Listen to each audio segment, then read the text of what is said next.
Hello and welcome to Series 2 of My Career So Far with Kira and Josh. I can't believe we've got a second series. A second series of the award-winning podcast, My Career So Far. I had to get it in. I'm sorry. Drop that in, clang. Drop that in, clang.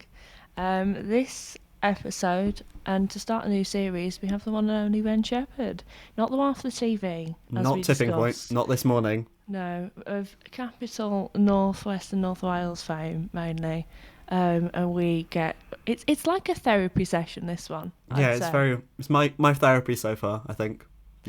My therapy so far. Yeah, so here is our interview, the first of Series 2, with Ben Sheppard. My career so far. Ben Sheppard, hello. Hello, mate. How are you? Well, how are you both? Very excited for this. Good. Yeah, very good. The first one that we're interviewing this series, first of the 25-26 academic year. So thank you for coming on My Career So Far. Yeah, no worries at all, guys. Really looking forward to it. Seen some of the clips from the last series and some of the stuff on social. So yeah, super excited. No pressure then, no pressure. So we'll start it off. When did you first fall in love with radio and how did you first get involved with it? I'm sure by doing this podcast, you've kind of seen that there are two ways which people fall in love with radio, right? It's either that you've wanted to do it since you were a kid, or you kind of fall into it not really knowing how it's happened. And I'm definitely the second one. Like, I was brought up in quite a rural area in mid Wales, and I didn't know commercial radio existed till I went to uni. Like, I had no idea what it was because the signal was just so bad at home, in essence. So it was Radio 1, Radio 2, Radio 4, and that was kind of it. Occasionally, if we drove over to the big Asda in Merthyr Tydfil, we'd get 1116 Valleys Radio. Shout out Valleys Radio on AM, I think. So yeah, I didn't really have any want or desire to do radio as a kid. I went to uni to do broadcast journalism, and I know saying that might make people think, oh, you kind of did know. But the only reason I did that was because I had no idea what career I wanted. And there was quite a lot of year add-ons to the course, basically, that could turn it into a different degree. So I just wanted to keep my options open as much as I could, whether I was going to go down the teaching route or the law route or the media route. I didn't really know. So I went to university at Nottingham Trent, and I mainly picked it because the course was good, but also I was still playing quite a bit of rugby at the time, and they had quite a good rugby setup. Went to uni there. I actually got injured playing rugby in my second year and kind of stepped away from it a little bit. And when that happened, a mate of mine was at Fly FM, and said, "Oh, Shep, come and have a crack." So I did. I knew it was there. I knew it existed, but I had no kind of want to be involved in my first year, really. So yeah, had a go and loved it. Literally straight away, it was like, this is class, isn't it?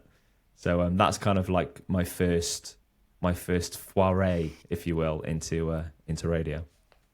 I do broadcast journalism now, so it's actually cool to have someone who did broadcast journalism and speak to them, because I think that's the first time that's happened. Where are you doing it? Are you doing it in Trent or are you doing it somewhere else? Salford. Oh, in Salford. Okay.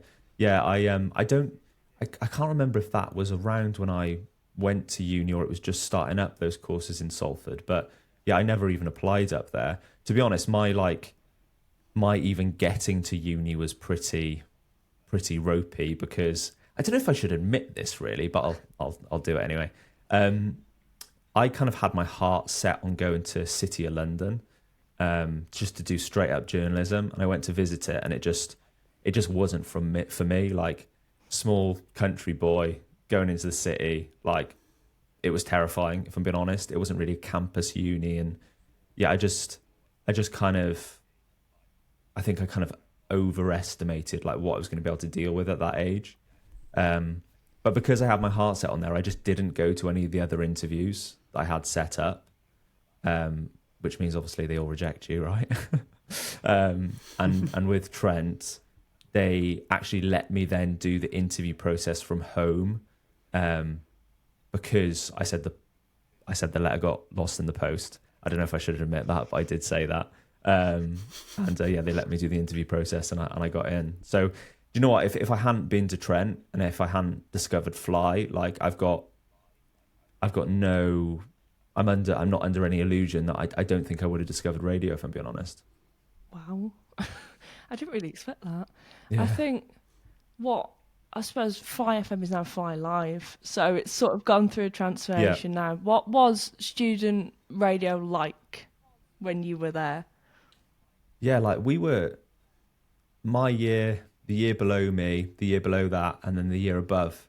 It kind of was a super like hotbed for people in the industry now, which is really strange because it wasn't just like a hotbed for the industry, but like that area. So Nottingham, so URN, and also us.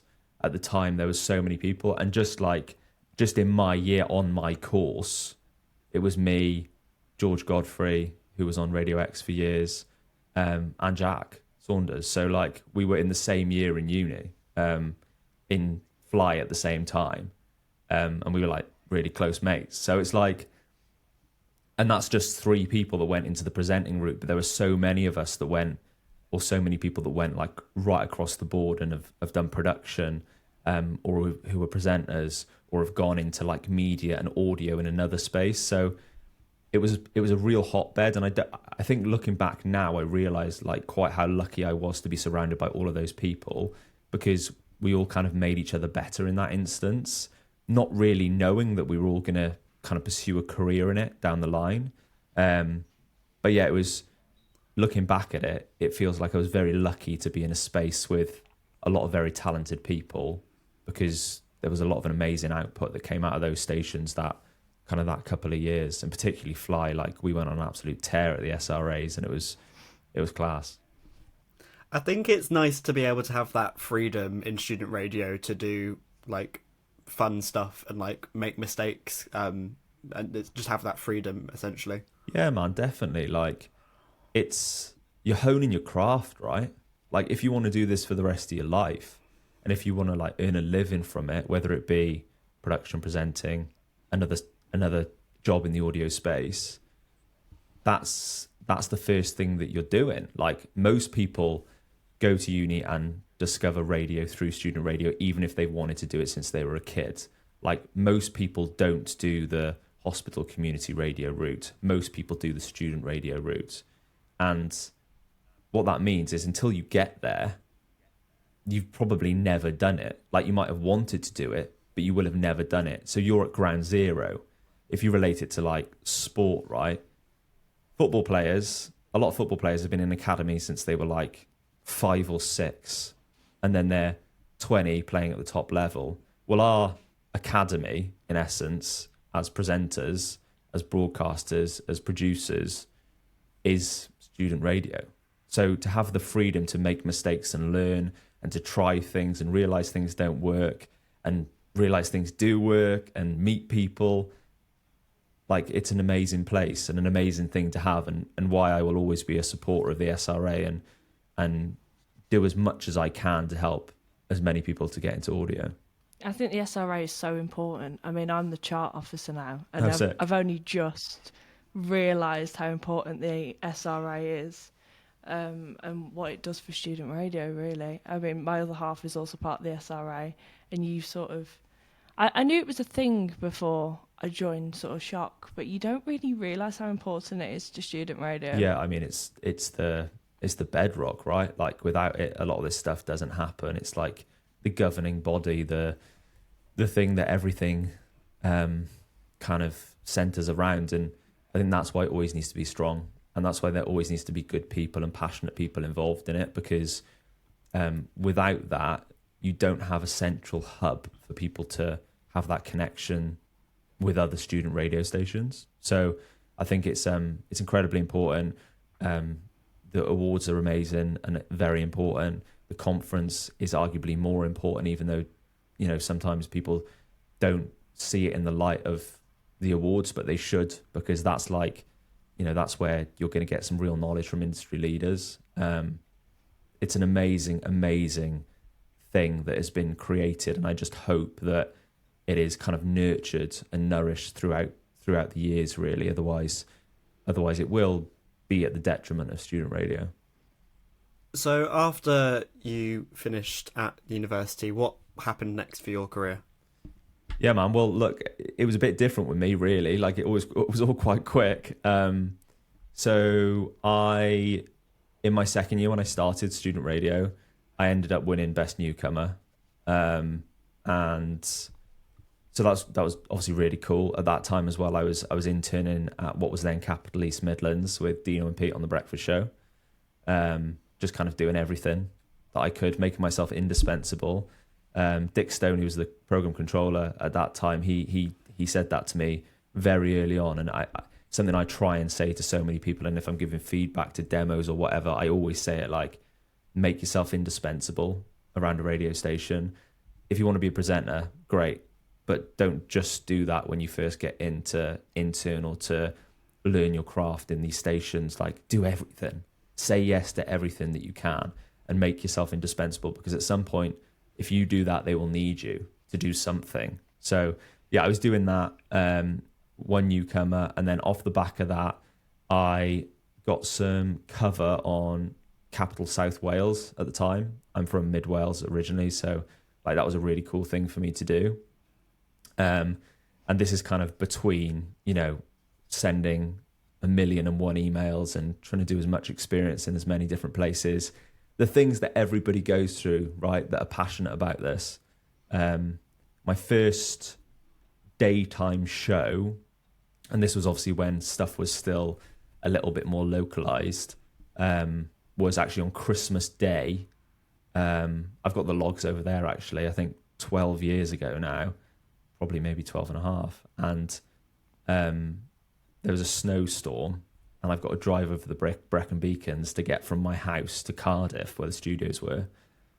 And I was like, I can't believe this. It was a 6 till 10 breakfast show on Christmas Day on Capital. I was like, this is massive. And I thought I wasn't going to be able to get there. I was like behind this tractor the whole way that was like making a path on the road. And I got there literally just to get on air for 6 o'clock on Christmas Day. So yeah, I managed to get onto Capital, do some cover there, and that was the Christmas of my second year in uni. So post then, it was continuing to intern, picking up a little bit of cover here and there.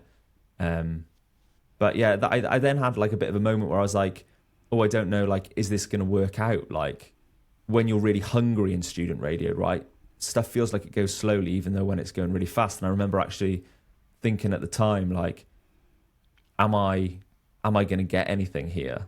Like, which is mad to look back at now because I was 20. Do you know what I mean? Like, it's a very strange thing to think, but yeah, there was a buyout, the Real and Smooth buyout, which happened back then, and through that, I ended up getting offered the drive show on Capital North West and North Wales. So I was still in uni, and yeah, I said yes, obviously straight away. I couldn't have bit Brent's hand off anymore. Brent Tobin, who's still in charge of Capital now, like definitely one of my mentors, a guy that I respect so much. Yeah, so I took it, said yes, and it started in May of my third year. So I did my first show on that station, and that week I had to travel back to Trent to do my final exams. So yeah, it was a pretty intense thing to happen at that time. Where the station is, it's between Wrexham and Chester, and I'd never been to this area in my life, and I hadn't visited. I literally had to find a house share and come up and start living here. Before I started the job, I'd never been here, so yeah, it was all quite quick. And between there was some overnights.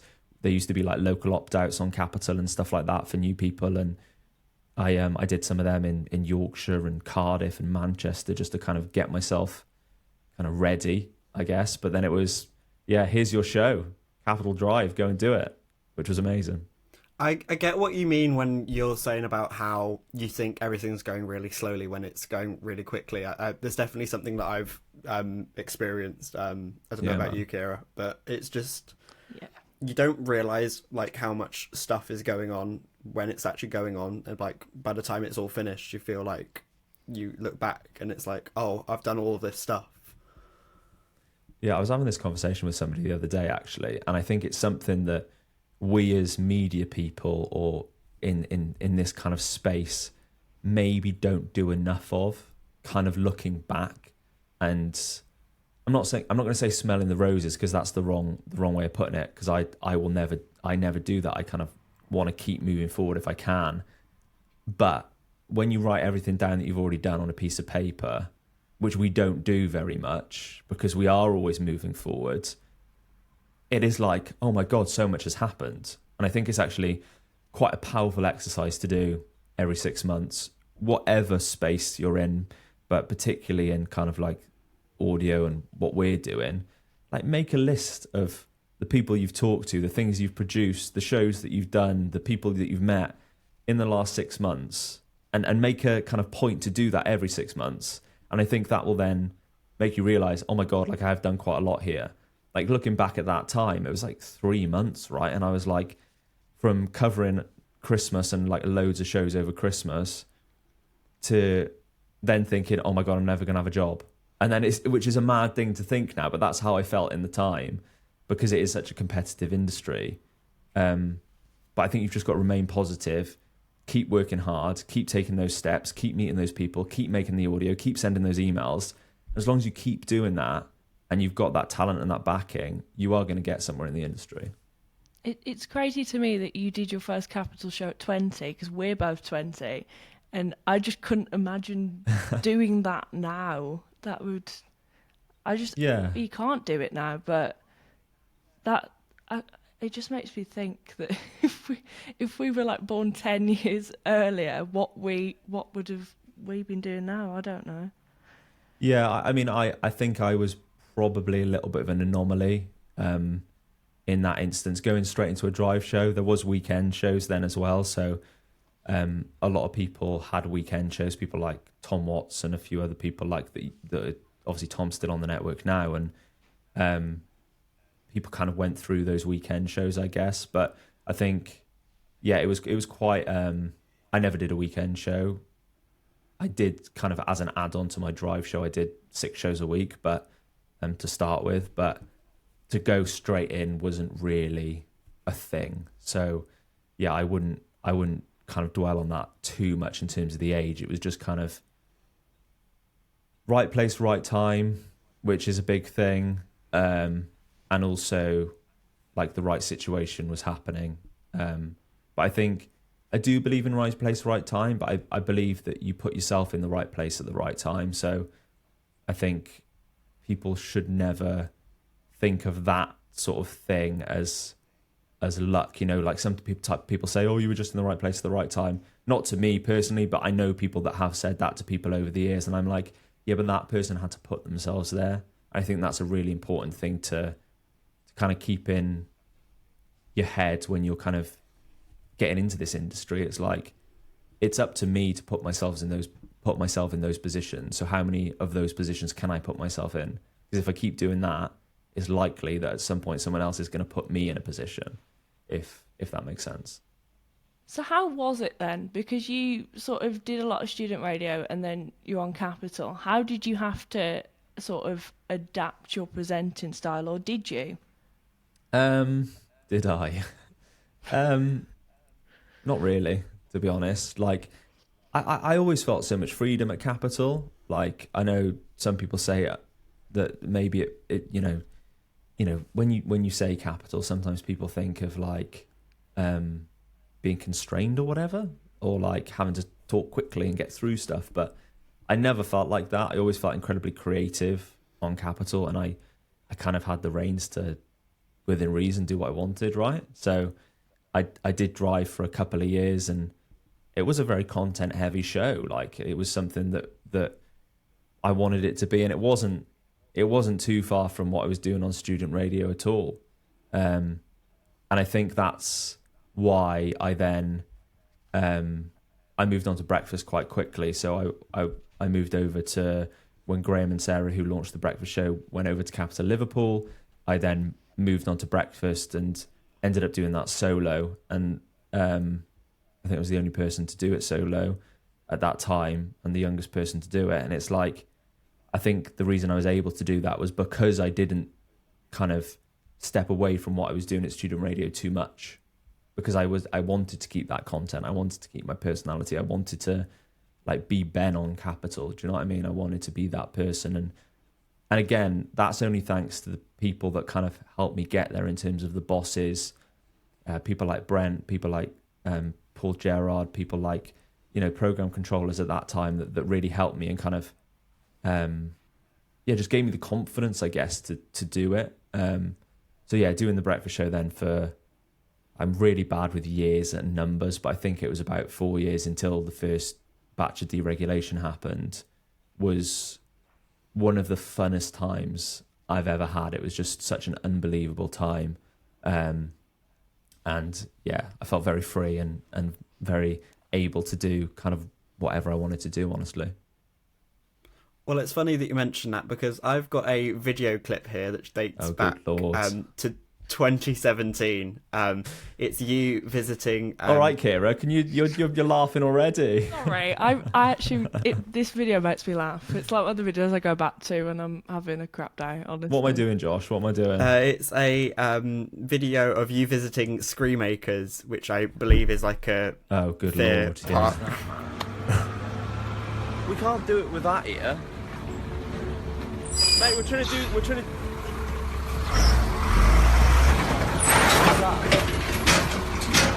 do some filming. We're trying to do some filming. What? Welcome to Camp Polex.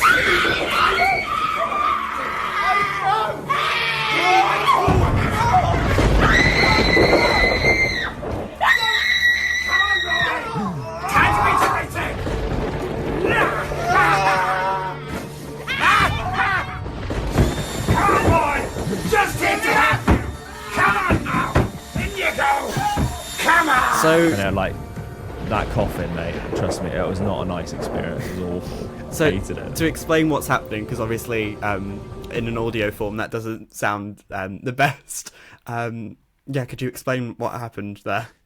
Yeah, I mean, this is like true local Capital, right? Which was great at the time. I think we had a co-pro, like a promotion with Screamakers, which was like a kind of like a scare walk type place in North Wales, and they asked me to come down and kind of experience it and film a little promo. And we were like, right, what do we do here? And somebody said, do you want to pretend that somebody basically nicks you and puts you in all these horrible positions? So that's kind of what we did. And one of them, which you will have heard, there was a lot of bashing going on at the time, was me lying in a coffin, which, it wasn't... I remember my mum seeing that for the first time and being like, "You should never get in a coffin," which was quite funny. But yeah, there was so much like that, and like I had the opportunity to do so much, to do that, to do some amazing charity stuff as well, and it was just an amazing time. I loved those years on breakfast. Well, let's go on to the charity stuff now, because obviously yourself a keen runner, and at your time at Capital, you've done a lot of running challenges for Global's Make Some Noise. You did the Cardiff to Capital in 2018, the 30 and 30 Run the Day in 2024. What sort of inspired you to bring your passion for running to the radio, and what was it like sharing these journeys with the listeners? Yeah, I think it's what I hoped it would be. I think in the first instance, with Cardiff to Capital, which was the first one we kind of brought to air, there was I'm going to say smaller stuff, but like I did the London Marathon, and I did an Ironman, which is not a small thing, but it's like they were like the 1 day charity pieces. Do you know what I mean? When I say a bigger thing, this was like a multi-day production in essence. And I remember when it was floated, like Cardiff to Capital, this is. Ben Anderson was my boss at the time, and we were chatting about it, and then seeing if we could get clearance for it, basically. And it ended up that they said yes, and we were able to do it. And it was a 5-day, multi-day run, in essence, starting in Cardiff, finishing at Capital in Wrexham, and in essence, the whole length of Wales. And and I'd never run over a marathon. And on the first day, I had to run 30 miles. So marathon's 26.2 miles for people that don't know. And that was the first day of 5 days, which I basically had to run that every day. It was just over 150 miles. And yeah, look, like, I think you do these things because you hope they're going to sound good on air.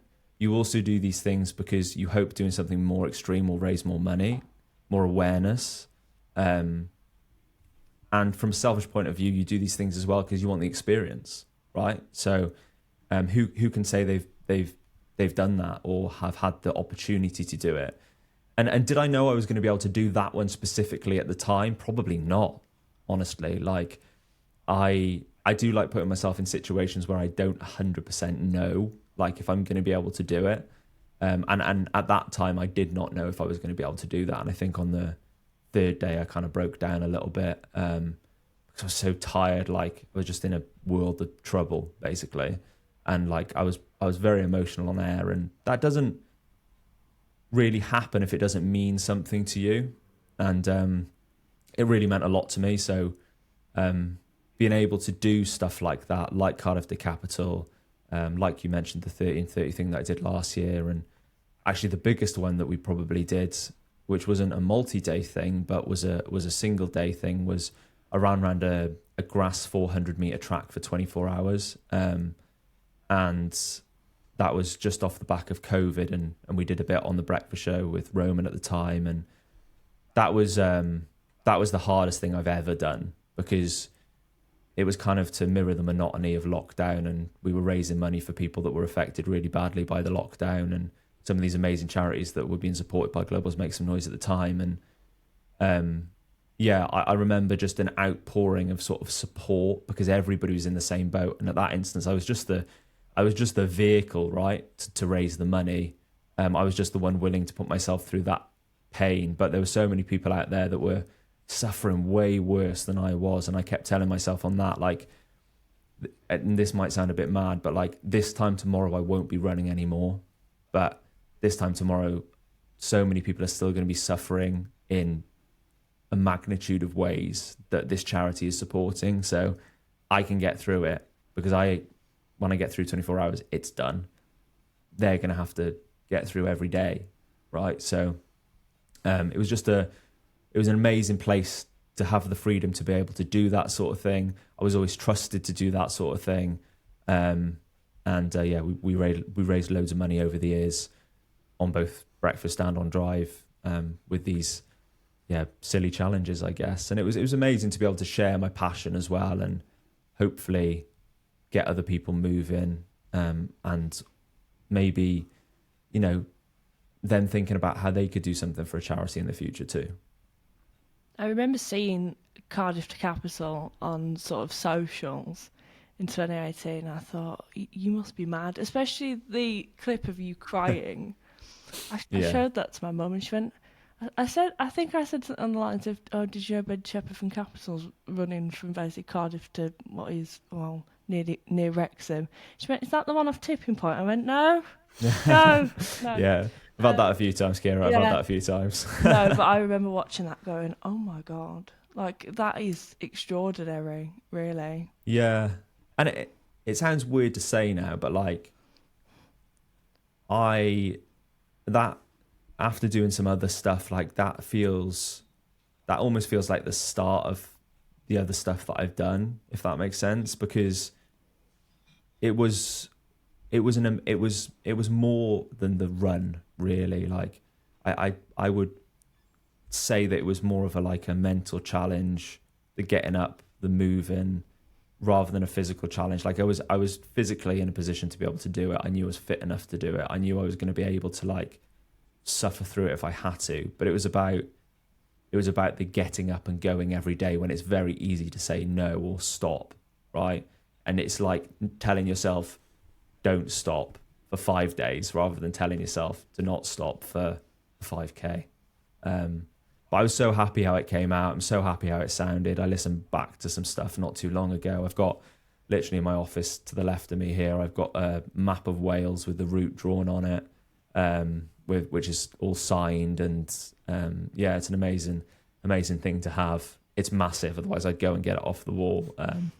But just I remember getting back to Wrexham and the office being full of people, and yeah, it was a weird thing post doing it, because then you're like, oh right, like I've just ran all that way. Kind of like, what do I do now? And it's like, do you try and do something bigger, or do you just give yourself a bit of a break? Which I don't think I tend to do that much, to be honest with you.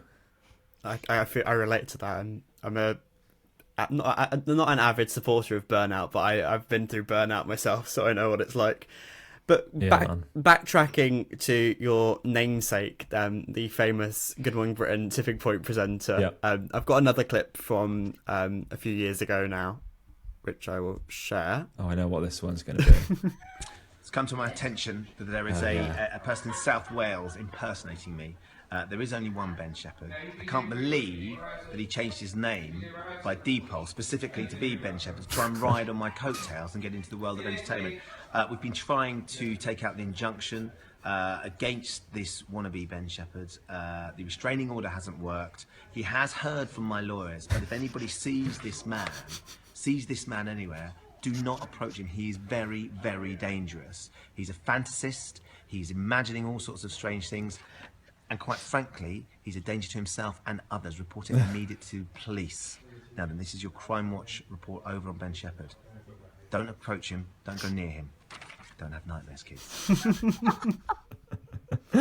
Yeah, so there's the story behind that is, and yeah, that was TV's Ben Sheppard sitting on the This Morning sofa, I think, or I think it was IT. I think he was doing IT. I'm not sure which one he was doing at that point, but I was actually covering breakfast on Capital South Wales, and I was still doing drive in Capital North West and North Wales. So I was doing driving to Cardiff. It was like a 3-hour drive, right? Staying in Cardiff, doing breakfast, driving back, doing drive, driving back, doing breakfast. So I was like driving the length of Wales, basically that route that I'd run just back and forward for a week. And Neil Sloan, who was in charge at that time, who is now in charge of BBC Radio Wales, he was producing me, and he said, "Oh, just play that." So I hadn't seen that before I played it out on air. I was covering Matt Polly and Gerard who were on breakfast, and I played it out, and you can just imagine my smile was just like, oh my God. And that wasn't the first time like it kind of happened. I mentioned Dick Stone before. Well, other Ben Sheppard used to be on Smooth a while ago, and Dick was doing work on Smooth.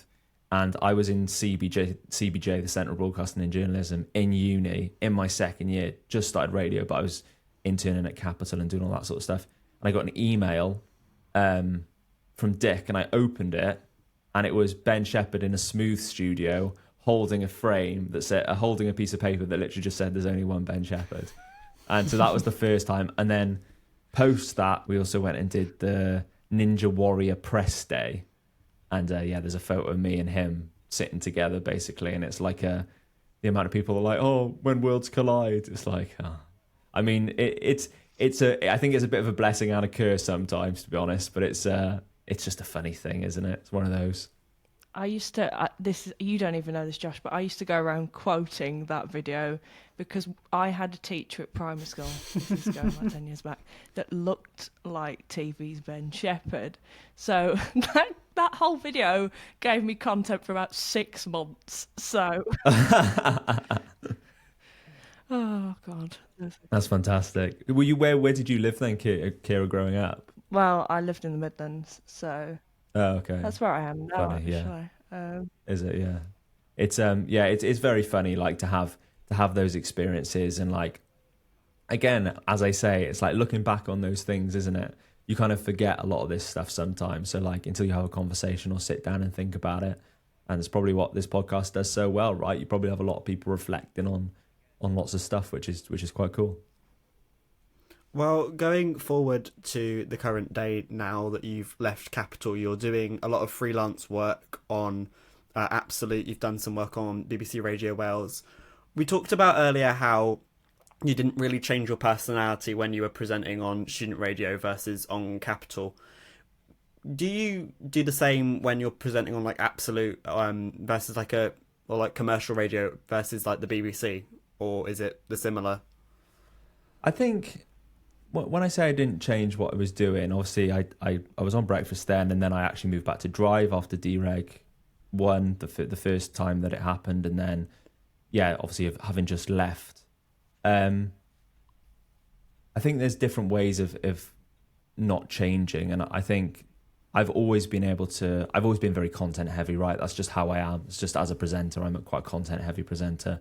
But you can be content heavy in different ways. Like, of course, there is a structure and a format that and a sound that is distinctly Capital, but you can get your content into that. It's the same with Radio Wales, or it's the same with Absolute. There is a sound, there is a distinction, there is a difference between all these stations, but it doesn't mean that you have to change how you are as a presenter. So how I am is a content heavy presenter. So how do I get that style of presenting onto these stations and into these different kind of shows?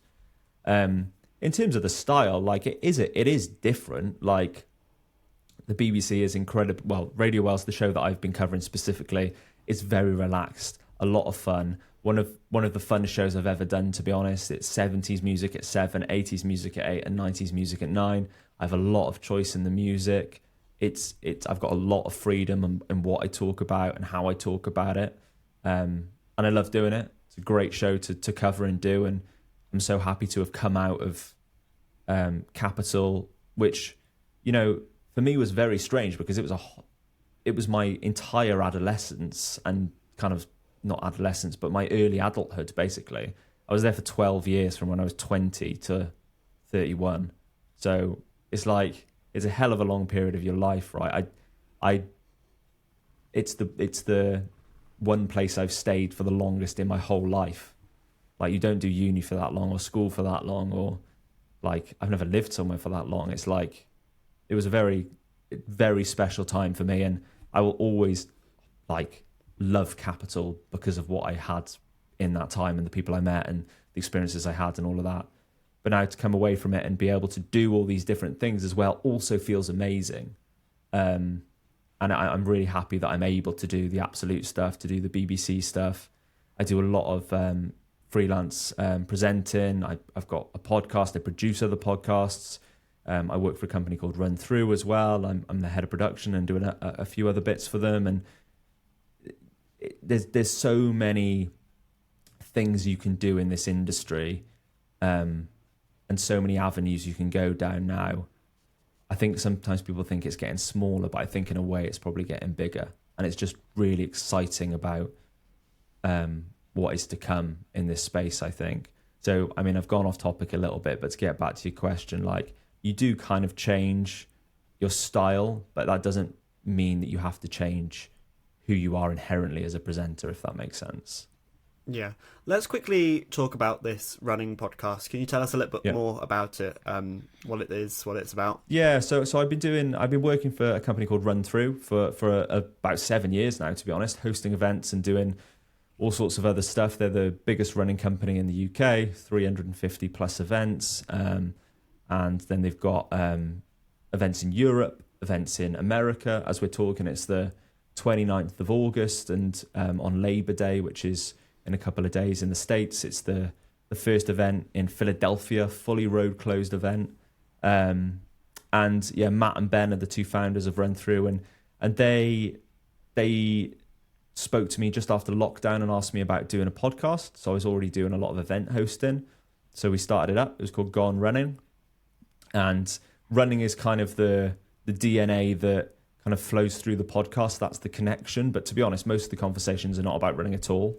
We'll chat about it occasionally, or it might get brought up towards the end of a conversation in a lot of episodes. But most of it is just thematically around what that guest's beliefs are, or the things that they do, whether it's an influencer who's talking about body positivity, or somebody I had someone on recently that was talking about like financial health and security, and I've had people that are like Paralympians, and it's all these different people from all these different spaces that kind of have this one common thing of running. And it's been amazing to do. And I always think podcasting, and you guys probably experienced this as well, it's almost a selfish endeavor because I've done a couple of podcasts over the years. I did one called Why in the World as well for years, which was about meeting adventurers that have done big and amazing challenges. And that was kind of started because when I did my first Ironman, somebody said to me,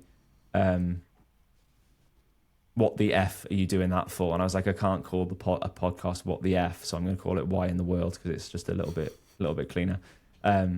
But I get to go round and I get to speak to all of these people. And I guess you feel this as well, probably, right? You take a little bit from every single conversation. And why I call it selfish endeavor is exactly that. Like, you're taking bits from all these people. And like me and you guys wouldn't get to sit down and do a hour-long podcast, would we? Probably, if this didn't exist, or have an hour conversation. So I think podcasting is such a powerful tool. And I love doing Go On Running. I also produce a couple more podcasts for them, produce a live stream as well.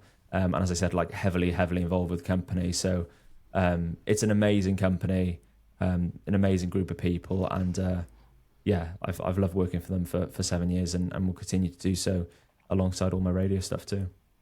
I definitely feel like since starting this podcast, because we're now on the second series of it, we've definitely learned a lot of stuff from people like yourself, and it's just given us a lot to think about, which we're incredibly grateful for. Yeah, and I think, but also, guys, like, these conversations wouldn't happen without you facilitating them, right? So, like, it's a big thank you to you, and I'm sure everybody that has been on this podcast says the same, or feels the same, because, you know, it's nice to look back, it's nice to reflect, it's nice to think on all those years, and also to think about like what's coming up, like to think about the future, to do. I like that it's called like we think about to now, right? Because there's always the next step, there's always the next thing, and it's exciting, and you're doing a great job, both of you. Oh, thank you very much. Well, that's kind of crazy, because I remember coming up with this idea. I'd left. What did I leave? I left something to do with the Radio Academy. I think it was like some social event, and I went, do you know what? And I texted Josh. I said, why are we not speaking to these people? You see them stand up on stages, you see presenters, you see producers stand up in front of loads of people and tell everyone about their careers, but they've never sat on a podcast and really gone from the start to the end. Yeah. And do you know what? I think it's also incredibly important to do this sort of thing, to have these conversations, to try things. Some will work, some won't. But I think nowadays having a portfolio career is more important than ever. And I think everybody that is coming out of student radio right now, or everybody that is listening to this that is thinking about like getting into the space, having that kind of career where you're multifaceted and you do lots of stuff. It's almost going back to that thing that Dick Stone said to me years ago, right? Make yourself indispensable. You've got to think about your career as that nowadays. You've got to think, right, could I do a podcast, or could I manage a YouTube channel, or could I do a load of video editing on the side, or could I do this, or could I do that? Because to have all of those elements to your career is so, so, so important. So by starting this up and doing this for you guys, right, that's an element. You've got this podcast. Whatever else is in kind of like that pie chart of your life and your work, great. But you should always try and keep this if you can too, or a project like it. I think the one thing that I found really difficult coming from a year of radio when we first started it to a podcast is the amount you have to talk. Because on the radio you can go, there's a 3-minute link, and here's Beyonce, but you can't do that here. How do you sort? You could do it here if you wanted to. I'd be a bit confused, but you could do it. Here's Bruno Mars. Locked Out Heaven, bang. How do I do it? I don't know. I think it's. I definitely think I'm a conversationalist. Like, it's something I really, really, really enjoy, but it's also something I've worked really, really hard at.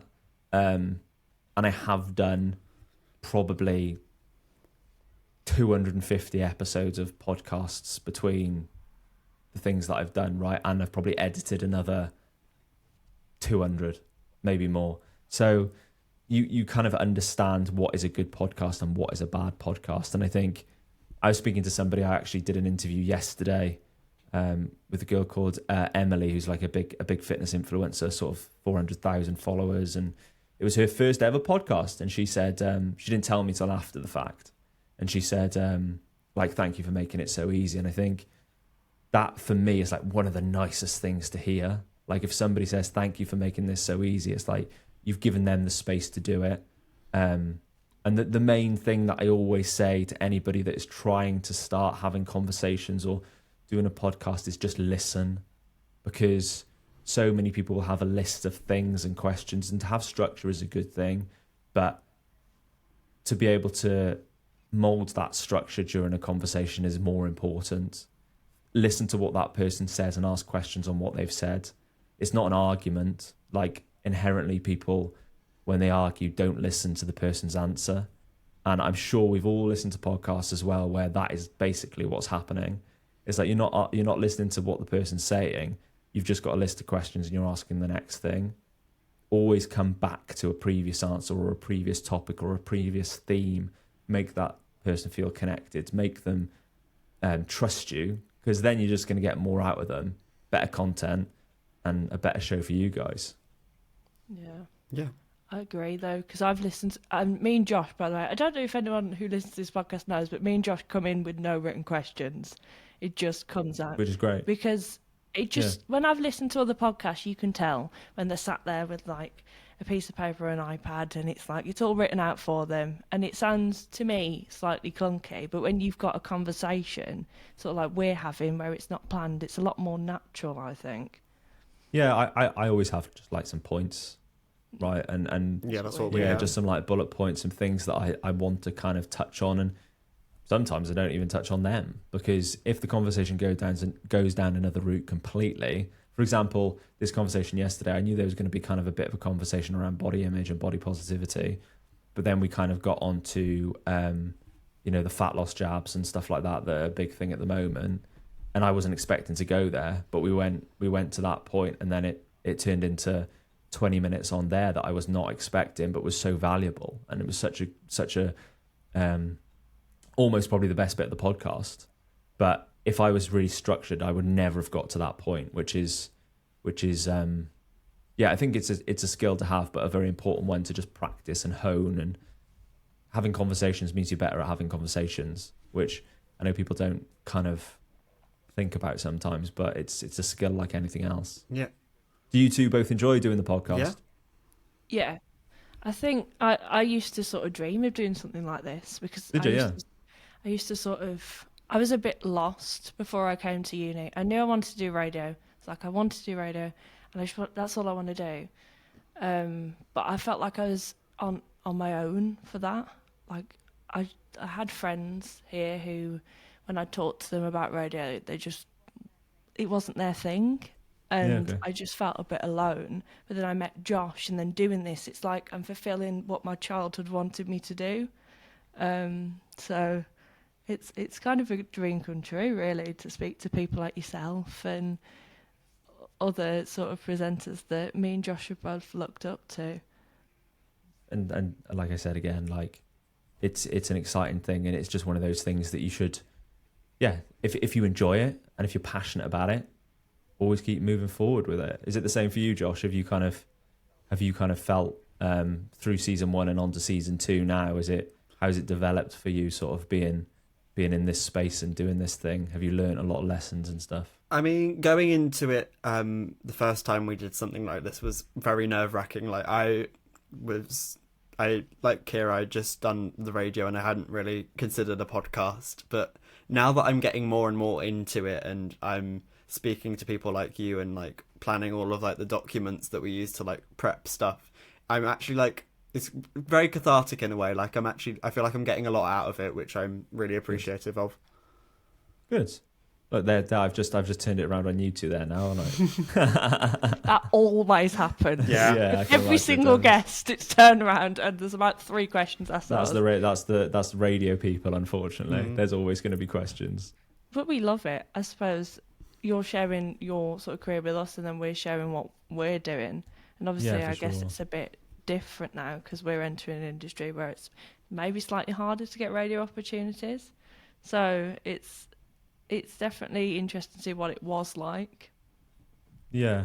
I think as well, like, I've been thinking about this a bit recently because obviously the start of the year was a huge change in my life. And I'd only known Capital. And I think, do I think it's harder to get in now? I think it's different. I don't think necessarily it's quote unquote harder. It might be harder to become a presenter potentially, but I don't think it's harder to get into the industry of audio. I think actually it's probably easier to start something than it ever has been, like this, right? Like the podcast that you're creating. And I think in every entry point, it's always going to feel like the hardest. So like when I started, it felt like there were no local shows. Like that's what it felt like at the time, because realistically there was, like, coming out of uni, I wasn't expecting to get a breakfast show. I wasn't ever expecting to get a drive show. I wasn't expecting to get a weekend show even. So it's like they were the only things to aim for, which felt way too big to aim for. And it was just a situational thing that I ended up on Drive. But being in the position you guys are in now, don't think of it as being more difficult. Just think of it as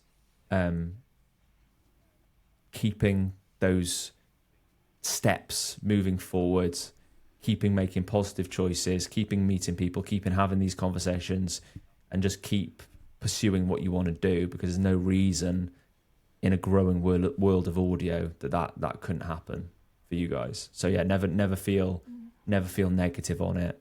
I know sometimes it is overwhelming, but a lot of people that are a lot of people that have come into the market recently will be feeling exactly the same as you do right now, because there are a lot of people from loads of different places that have come out of jobs that they've been in for a long time and are now back in the market, that in a strange way are going to be in exactly the same position as you guys, thinking, oh God, like, how do I get in?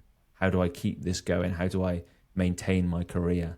And yeah, I think it's just about making those positive choices on the daily to try and get to where you want to be. Well, you kind of answered the last question that I have. We always ask this question to everyone, but if you could go back and give your younger self one piece of advice, starting out, what would that be? What would that be?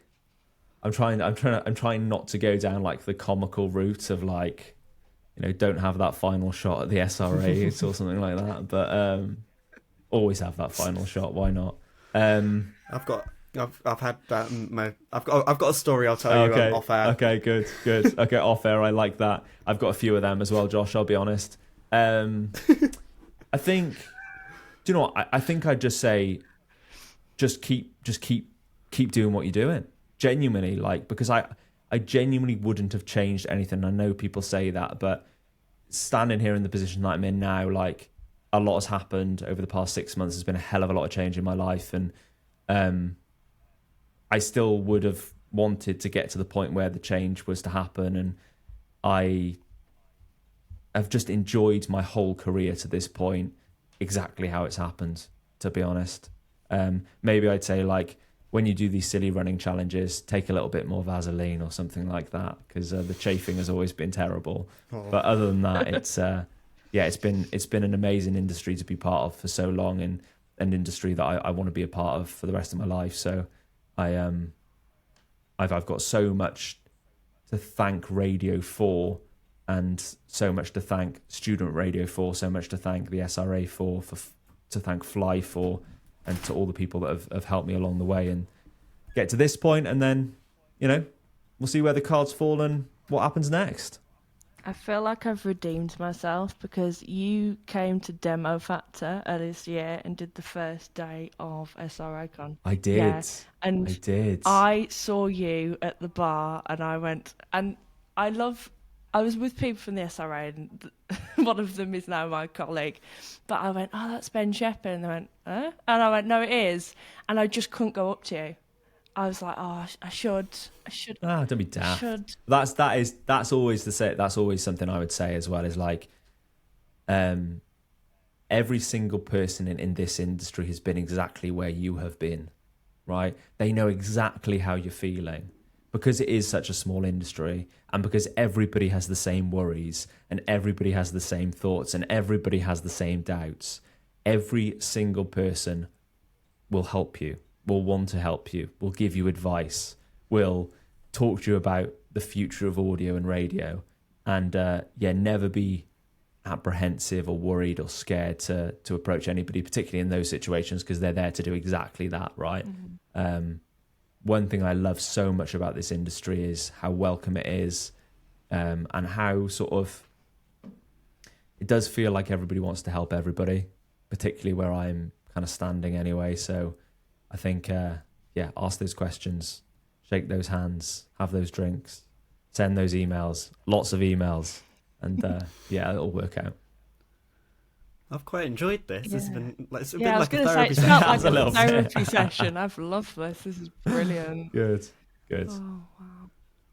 Well, Ben Sheppard, thank you very much for coming on My Career So Far. Obviously, your podcast, Gone Running, is available on all good podcast providers, I assume. Yeah, it's everywhere, man. And I'll be back on Absolute. I've got loads of Absolute cover coming up, fair bit of stuff on the BBC as well. So you're not going to be able to move for Ben Sheppard, I don't think.